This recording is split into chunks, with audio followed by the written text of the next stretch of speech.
Udayakrishna, CB K Thomas എന്നിവരുടെ തൂലികത്തുമ്പിൽ പിറവിയെടുത്തു നവാഗതനായ Thomson K Thomson അഭ്രപാളിയിലേക്ക് സന്നിവേശിപ്പിക്കുകയും ചെയ്ത ഒരു ആക്ഷൻ കോമഡി ചിത്രമായിരുന്നു കാര്യസ്ഥൻ.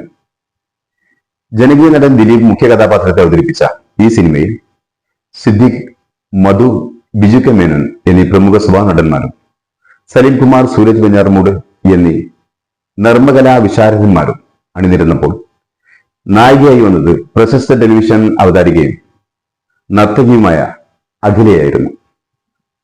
അതിലുപരി ദിലീപിന്റെ 100ാമത്തെ ഫീച്ചർ ഫിലിം എന്ന സവിശേഷതയുള്ള കാര്യസ്ഥൻ എന്ന ഈ സിനിമ ബോക്സ് ഓഫീസ് ഹിറ്റായി മാറുകയും ചെയ്തിരുന്നു. അതിലപ്പുറം 2010 ഏറ്റവും കളക്ഷൻ നേടിയ ഒരു ചിത്രം കൂടിയായിരുന്നു. നാം എല്ലാവരും ആസ്വദിച്ചു കണ്ട ഈ സിനിമയിൽ ഒരു കൊലപാതകവും ആ കൊലപാതകം നടന്നതിന് ശേഷമുള്ള ഒരു രംഗവുമുണ്ട്.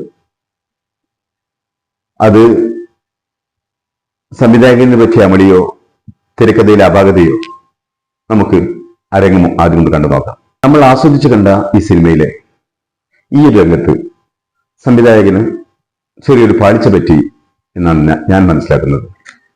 പ്രതി സുശീലൻ സരസുവിനെ പാറമടക്കയത്തിലേക്ക് തള്ളിയിടുന്നു. അതിവിശാലമായ പാറമടക്കയത്തിൽ വീണ സരസു മുങ്ങി മരിക്കുന്നു. ഈ കൃത്യത്തിന് ദൃക്സാക്ഷിക്കാരൻ തന്നെയില്ല. എന്നിട്ടും മണിക്കൂറുകളാവുന്നതിന് മുമ്പ് പോലീസ് എത്തുന്നു, സരസുവിന്റെ കുടുംബം എത്തുന്നു, സരസുവിന്റെ ഡെഡ് ബോഡി കരക്കണയുകയും ചെയ്യുന്നു. സമയം അധികമായില്ല എന്നതിന്റെ തെളിവാണ് റെയിൽവേ സ്റ്റേഷനിൽ അപ്പോഴും ട്രെയിൻ കാത്തുനിന്നിരുന്ന രാജനും കാര്യസ്ഥന്റെ മകളും. വെള്ളത്തിൽ മുങ്ങി മരിച്ച ഒരാളുടെ ഡെഡ് ബോഡി പൊങ്ങി വരാൻ ഏകദേശം 24 മണിക്കൂറെങ്കിലും എടുക്കും.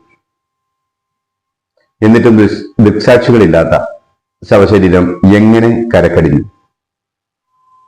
പോലീസ് വന്ന് പൊക്കിയതാണെങ്കിൽ ആര് പോലീസിനെ അറിയിച്ചു?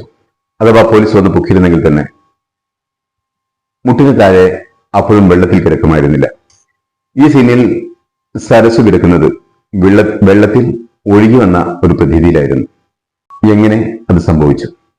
അത്രയും വിശാലമായ പാറമടക്കയത്തിൽ അങ്ങേത്തലക്കിൽ വീണ സരസു മരിച്ചതിന് ശേഷം നീന്തി വന്ന് ഇങ്ങേ കരയിൽ കയറിക്കിടന്നതാണ്.